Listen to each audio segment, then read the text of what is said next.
you admitted to the owners of taking the money. Locked you in the back of an office and wouldn't let you leave, wouldn't let you make a phone call, and wouldn't let you do anything until you signed a paper. Now, if you're saying that you didn't steal this, then guess what? We can set it for a jury trial. You want a jury trial? I don't, man.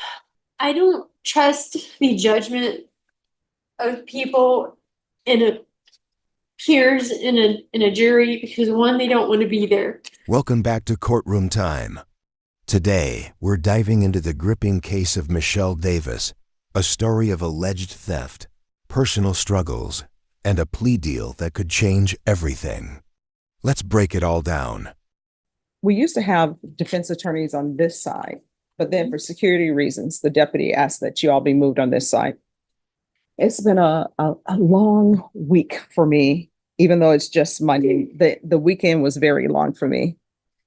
All right, the court is calling 2023 CR 8542, State of Texas versus Michelle Davis. Can I have parties announced for the record for the state? Michelle Barber for the city. Defense. Jose Rocha for Michelle Davis, and we're ready, Your Honor. All right, and are you Miss Davis? Counsel, have you received all of the discovery?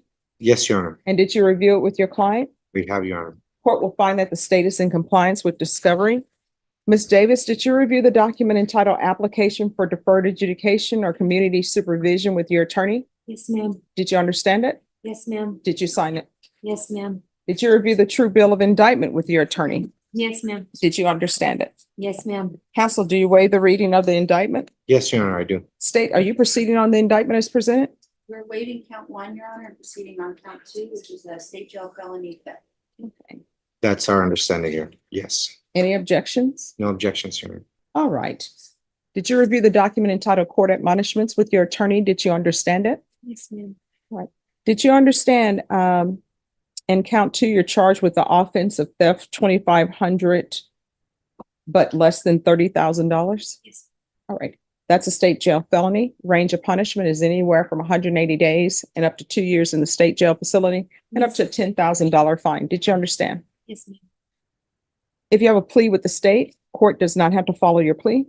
If for any reason the court does not follow your plea and gives you more than you bargained for, the fact that you entered a plea will not be used against you, and you will be allowed to withdraw your plea. Did you understand? Yes. All right.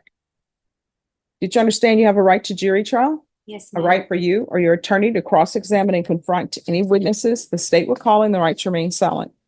Yes, ma'am. Did you understand by entering this agreement, you were giving up those rights? Yes, ma'am. And did you intend to give up those rights and enter into a plea in this case? Yes, ma'am. Did you understand if the court were to grant your application for deferred adjudication, if for any reason your deferred adjudication were revoked, the court could find you guilty and sentence you up to 2 years in the state jail facility and up to a $10,000 fine? Yes, ma'am. And did you review the document entitled Court Admonishments with your attorney? Did you understand it and sign it in all the appropriate places? Yes, ma'am. Counsel, has your client been able to provide you with any defenses? Yes, Your Honor. Do you believe she has a rational as well as a factual understanding of the charges against her? Yes, Your Honor. Excuse me, one moment. Do you believe she's currently competent and was legally sane at the time of the offense? Yes, Your Honor. Ms. Davis, has anyone threatened you, coerced you, or placed you in fear to get you to enter the plea? No, ma'am. Anyone promised you anything other than the plea? No, ma'am. Are you satisfied with the way you've been represented? Yes, ma'am. Are you a U.S. citizen? Yes, ma'am. Court will find that defendant has knowingly and voluntarily waived her right to jury trial. Did you review the plea bargain page with your attorney? Did you understand it? Yes, ma'am. According to the plea, the state is proceeding on count two. There's a $2,000 fine. State recommends deferred adjudication. There's to be restitution of $7,200 to Monticello Custom Homes LP. Did you understand that to be the plea? Yes, ma'am. Defense, is that the Yes, plea? Your Honor. State, is that the plea? Did you review the document entitled Waiver of Appeal with your attorney? Did you understand it and sign it in both places? Yes. Did you understand by signing that you're waiving your right to appeal? The only items that can be appealed are written pretrial motions that have been filed, heard, and ruled upon by the court. Did you understand? Yes, ma'am. Counsel, have there been any such motions? No, Your Honor. Outside the agreement, the state is recommending that your deferred adjudication be for a term of 4 years. Did you understand that's a recommendation from the state and the court does not have to follow that recommendation? Yes, ma'am. Then to count two in the indictment, how do you plead? Guilty, not guilty, or no contest? Mm. I'm sorry? Guilty. State, any evidence? Proper states exhibit one and its attachments. No objections, Your Honor. All right. Did you review the document entitled Waiver and Consent to Stipulation of Testimony and Stipulations with your attorney? Yes, ma'am. Did you understand it? Yes, ma'am. Did you sign it in all the appropriate places? Yes, ma'am. Again, did you understand you have a right to jury trial? Yes, ma'am. A right for you or your attorney to cross-examine and confront any witnesses the state will call in the right to remain silent? Yes, ma'am. Did you understand that today the state will be presenting evidence in the form of witnesses' statements and police reports? But most importantly, there will be no live testimony. Did you understand? Yes, ma'am. Court will find that defendant has knowingly and voluntarily waived and consented to stipulation of testimony and stipulations. Court will accept into evidence states exhibits 1 and attachments and review the same. All right, after reviewing states exhibits 1 and attachments, the court will find there is sufficient evidence to find you guilty. Court will defer finding of guilt as you've applied for deferred adjudication. Are you proceeding with sentencing? Yes, Your Honor. Anything you wish to say on behalf of your client? Your Honor, we have reached an agreement on this case, Your Honor. My client, after reviewing all the facts, decided that she would want to move forward with a plea. She understands what's at stake here, and I know that she's going to be successful in completing this deferred adjudication, Your Honor. All right. Do you have any children? Adults, All right. Are you employed?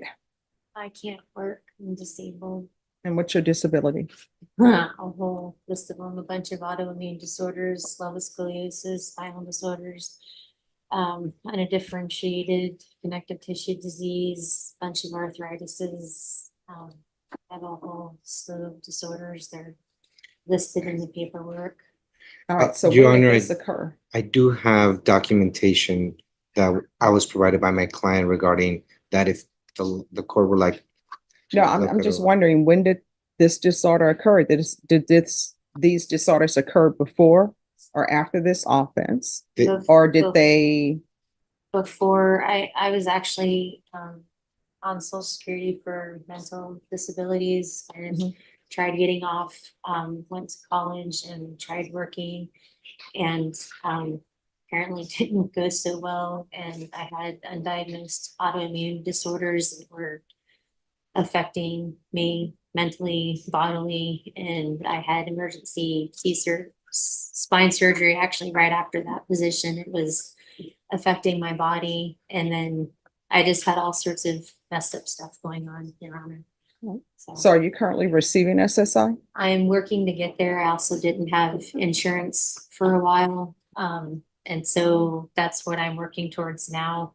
Because I've been disabled for a long time. I had a doctor actually during this time frame diagnose me with one disability and one autoimmune disorder and didn't tell me.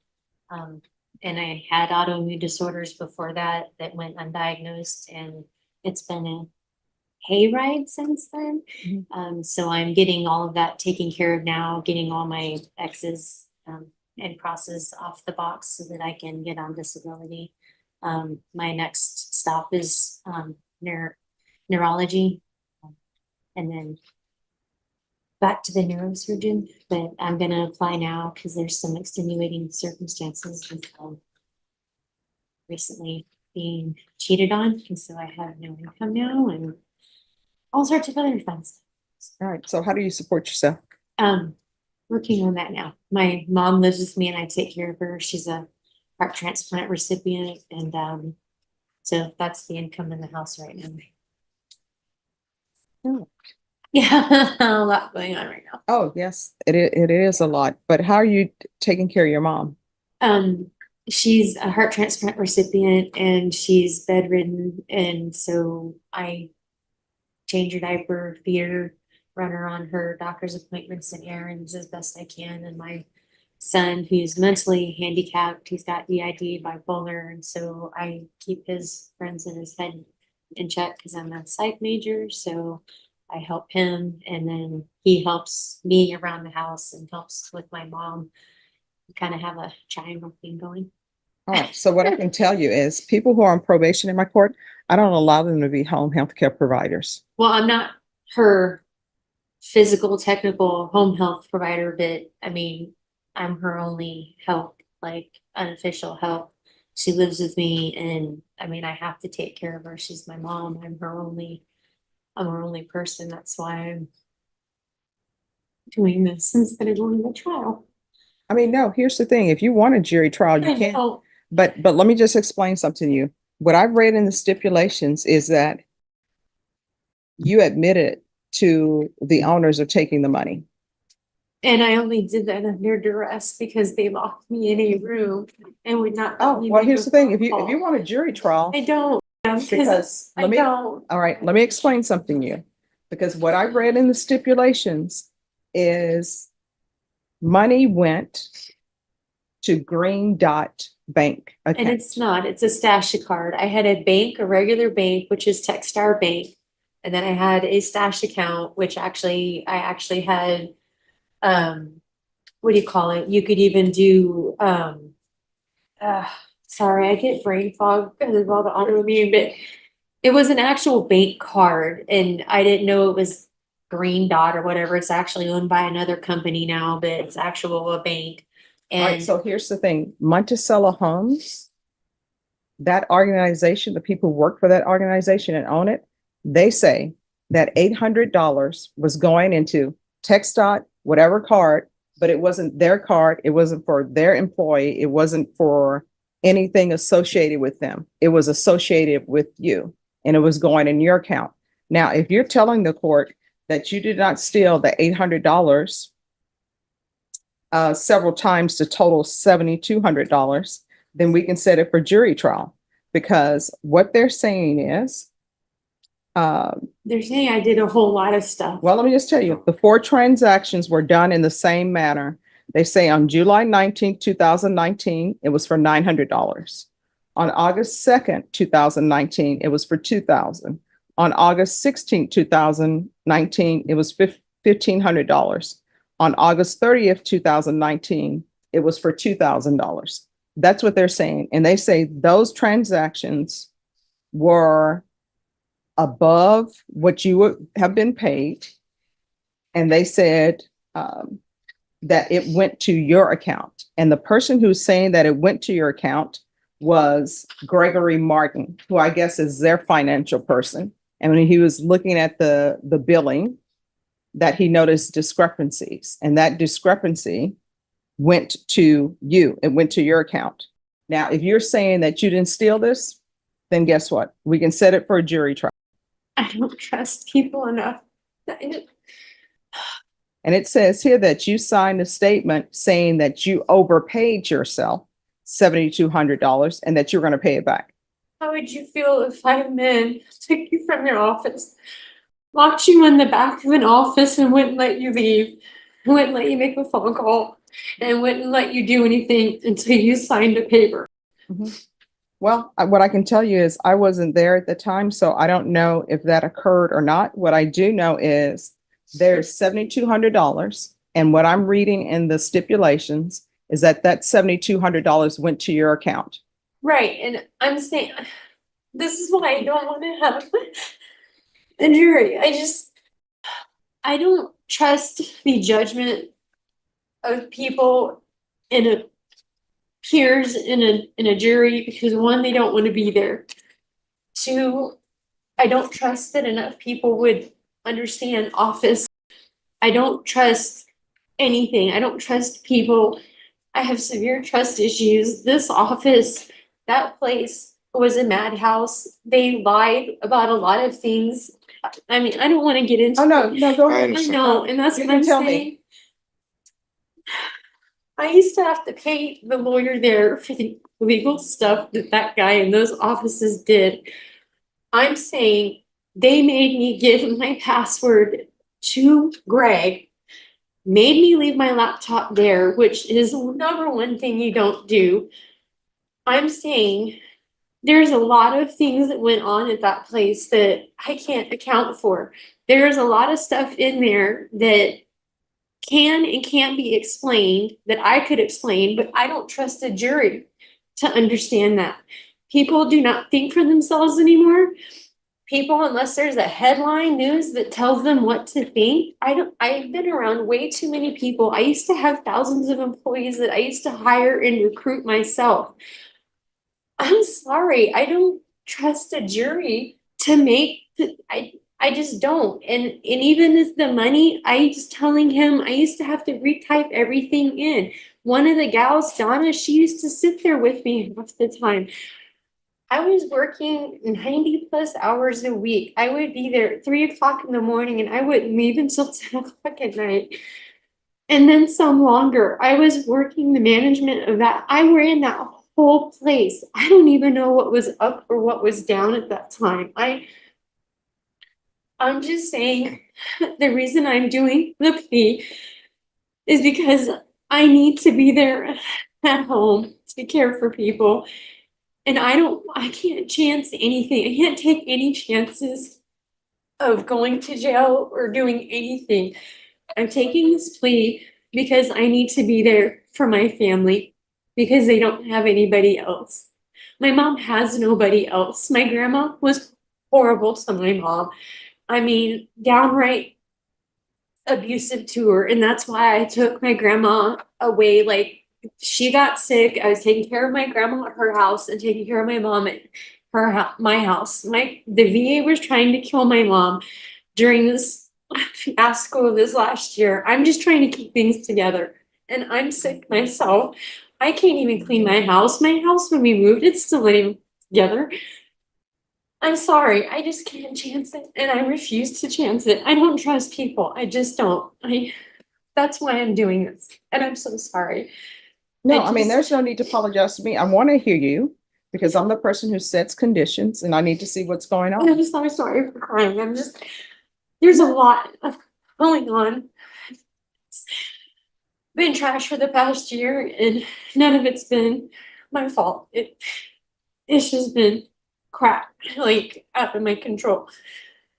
And I've been very emotional, and it's been since I left there. Everything just went to crap. I had this surgery, and it set off all the autoimmune, and my body has just been crashing. My whole life has been go, go, go, go, go, go, go, eaten up by work and jobs, and now I can't do anything, and it feels like my identity is gone. I don't know, and I know they're mad because after I left, they couldn't run anything. And I ran everything for them. They didn't know how to do anything after I left. So I know that they were mad. And I'm sorry about that too.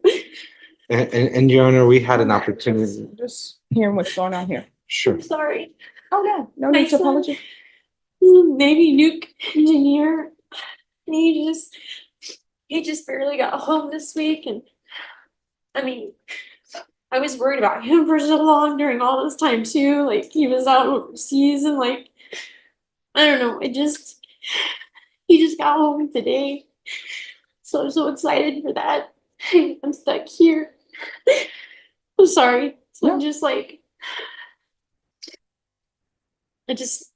my husband cheated on me and then took all the money and like promised to help take care of. I'm just,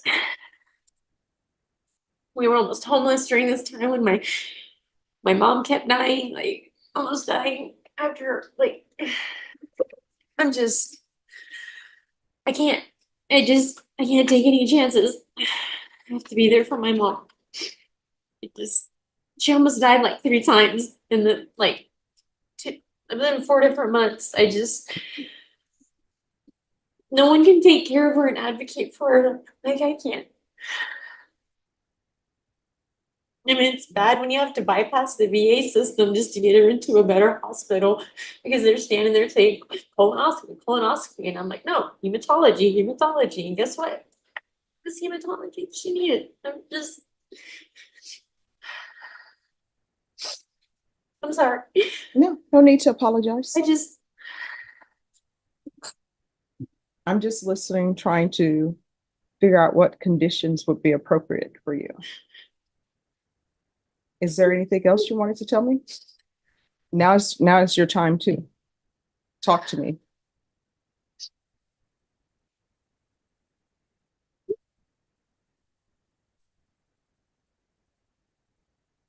I'm gonna give her my list of meds. All right, the list of medications, Oh, those will my- go to probation. I mean, Yeah. my doctors, I used to see the same doctor way back in 2010 and 2013, and even she was writing me out of work because my body couldn't handle it. That was even before I knew I had anything wrong. My body would work, I would work, and it would get so stressed out. And she would write me out for a week, and then I'd go to work, then it would be 2 weeks, and then 3 weeks. So this has been going on for a long time. And I have those doctor's notes, and then I've got doctor's notes from 2014, 2018, like. So when I went back to her, she recommended that I try medical marijuana, because unfortunately with all the conditions I have, I get twitches and Charlie horses and spasms that last for minutes that leave me like unwalkable. My legs give out, my arms start to fling, and as you can see, I get twitches. And so unfortunately, I have tried marijuana, and I know you don't say that in court because that's just not the thing you say, but I'm ashamed of it, but it has helped. So she recommended I go and get a legal license, and she recommended a place, and unfortunately they illegal advertised. They were like, yes, online it's $100. So they did the text thing, and then they said, oh no, it's 250 and 200 and 300 for this. I was like, that's false advertising, I'm not going there, and I gave up on it. So I found another place because she said I really, really need it because the medicine I've out far exceeded the max doses on everything that she can give.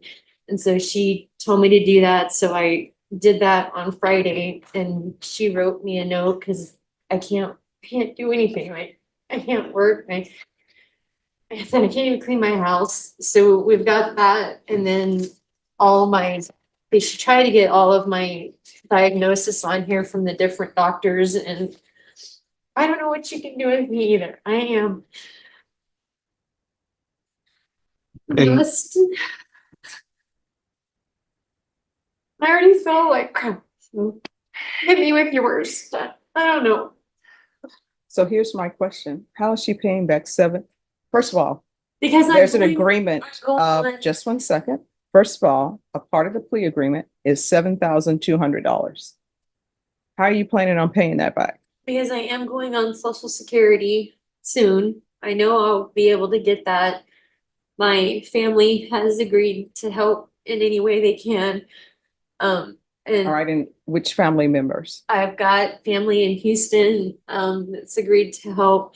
My son that's in the Navy, he might help, but I mean, I've got 4 years to figure it out. But like I said, I was on Social Security before, so I know I'll be able to get back on it. And out of the 26 rows of disorders that I have, there's 15 of them that automatically, one alone will qualify me for Social Security. So All right, I still don't think it's appropriate for her to be taking, I don't understand how she's able to take care of her mother when she has all of these medical issues herself. I don't understand how she's saying she's changing diapers, she's taking her to medical appointments. She is telling doctors she's being diagnosed, and she's given the diagnosis herself for her mom. I don't understand how that's taking place. And then because I'm being told that she has all these medical conditions. She's on all of these medications. That's correct, Your Honor. And And she's taking care of, I guess, her son as well. I'm sorry, Your Honor. No, Yes. no problem. I have discussed this with District Attorney's Office, and I also discussed this with my client to just get around everything that's going on in her life, in addition to what happened in the underlying case, and how are we going to move forward in the future. So what does happen is some of these medications do control these issues for certain times. And during those times that are being controlled, she is helping out her mother. She's trying to do the best she can with what she has. Now, she is going through a very stressful situation. She does have a mental health diagnosis, several. And right now, she's going to the doctor and having some of these issues resolved through medication. Some of them are through therapy. Some of them are through self-care. And again, these documents that she was holding earlier, which are related to the miracle marijuana. And all the other diagnoses and medications were for the benefit of the court. And I had shared those with the district attorney's office. We did go back and forth to see what would be something that she would be able to do, given the fact that she does have some limitations, Your Honor. And we ask you to take that into consideration as well. If I may interject, the problem is with autoimmune disorders and connective tissue disorders is overexerting my body. And that's the issue with like working and being outside and doing too much. So the thing is I rest, and my mom's appointments, we set up staggering. We don't, like, she doesn't have a lot of appointments, and my son also helps, like I said, he has mental disorders, but he can still help me like get her to the car, or, you know, roll her out, or, you know, help me get her into the wheelchair thing. And she stands for me to change her. So all I have to do is wipe her and, you know, pull her diaper up. So those few things are not as exerting as going to work and working. And the problem with working is I have nerve damage and stuff that, and I can't keep my hands up above, and I can't type anymore. I can't keep I have my arms up above my head. There's a lot of disabilities, things that impede and that sort of thing. It's overexertion with autoimmune and nerve damage. Taking care of my mother is a completely different situation than what you're talking about, full-time caring for someone. Like, I used to be a CNA, and that's completely different. I understand what you're saying, caring for a full-fledged person that is completely laying in a bed and has to be cared for 24/7, like you were a CNA in a nursing home. That is not the case with my No, mom. my concern is I don't have anybody who's on probation in this court acting as a healthcare provider. Now, what do I mean by that? One of the things I mean by that is people will just have their relatives who are getting their SSI, and guess what? They go live with them and they get to receive money from No. being with them and taking care of them, or either they're living off that person's SSI, and that's not right. No, that's not the case. She's been living with me. It's only just now that the circumstances have changed, and that's only due to Going through the divorce, Your Honor. And I was appointed by this court as she was, Before she when I was qualified pregnant. as being indigent. And so those documents are there from the time that this case started. But to today, she's going through a lot of other personal matters that Just her she's rose. just telling you. State, do Right you now. want to speak to her taking care of her mother and taking care of her son and all of these other people who are in this household? It's sounding very chaotic to the court.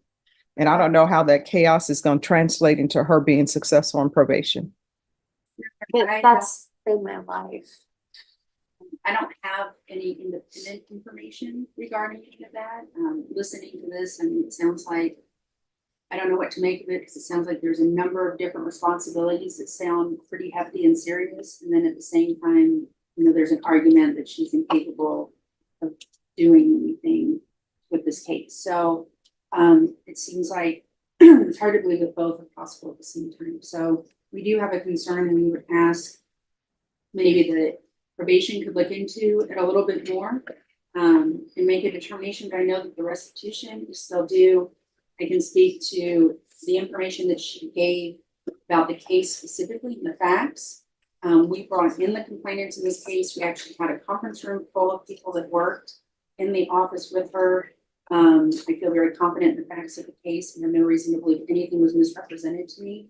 And objectively, we have money under her watch being padded into her payroll, and for her putting that into her personal account. And also the wariness that she had to turn in payroll and then go back and adjust it afterwards so that it wouldn't raise flags. So there was definitely some intent behind all of this. There was a higher level of thinking and planning with it. And that is what I do. All right, so this thing where he's telling me she worked from 3 a.m. till all hours of the night by herself? We don't have any information of that. That's not what was relayed to me. It sounded like a normal office environment that anybody else would have generally, and that she was responsible for limited responsibilities, which would be common for her position that she had. And there was a room full of people, so I can't speak any further than what I know. And Your Honor, I did discuss these matters with my client and the pros and cons of going to trial. And we did have extensive conversations about how to proceed. And it was her decision to come in today and take responsibility for this and go on to 4 years deferred adjudication probation. All right, probation. Yes, Judge. I think you've heard everything that's going on up here. Yes, Judge. So what does she need? I don't know what we can do for her. My house is not chaotic, it's calm. It just, Let's see what we have to say. Judge, once the,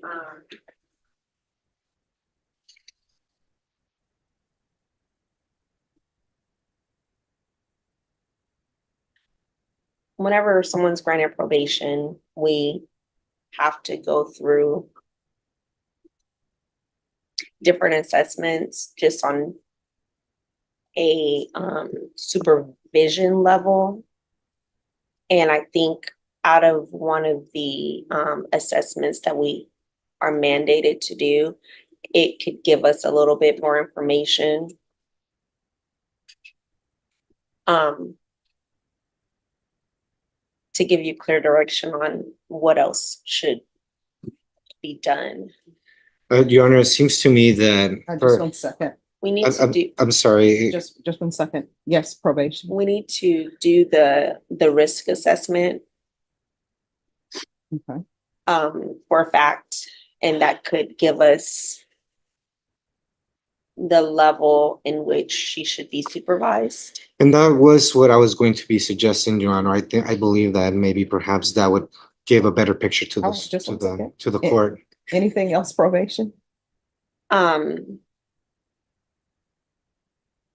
would say that maybe, I know there probably had been some competency issues, or we would ask that we do a mental health evaluation on our part to see if she would fit into that supervision as well. Mhm.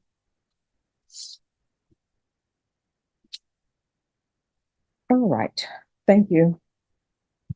This is what the court is going to do. Court is going to sentence you to 4 years deferred adjudication. There's to be restitution of $7,200 and no contact with Monticello Custom Homes LP. There's to be regular reporting by Zoom or in person, regular random UAs, a MIC evaluation, field visits 1 time per month until further notice. And see if probation can check on the occupants of the home and determine how many occupants are actually in the home. And then do the risk assessment for supervision. There's to be no employment related to accounting or any type of money changing hands. You're not allowed to be a cashier. You're not allowed to work with money at all. Do you understand? can't wait I to. understand. Yes, ma'am. There's to be proof of employment or SSI. Please put on your listening ears. Listen to what I'm saying.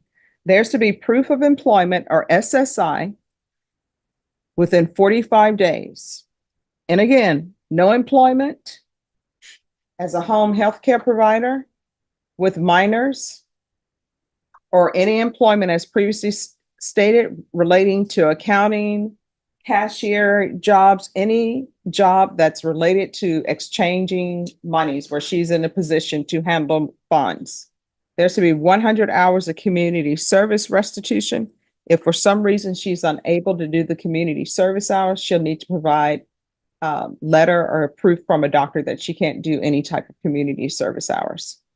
And there's going to be the theft course. And there's a $2,000 fine, and that will be probated. Probation, is there anything else she needs? okay.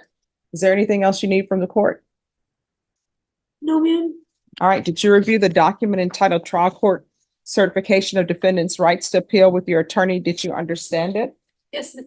All right, because this is a plea bargain agreement, because I followed your plea bargain agreement, and because you waive your right to appeal, you do not have the court's permission to appeal. Do you understand? Yes, ma'am.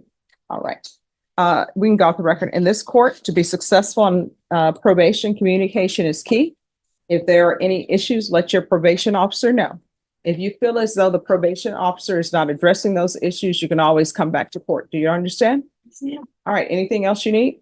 No, ma'am. All right, make sure you give those documentation and sign a release of medical information for probation, okay? All right, thank you. May I be excused, Your Honor? Yes.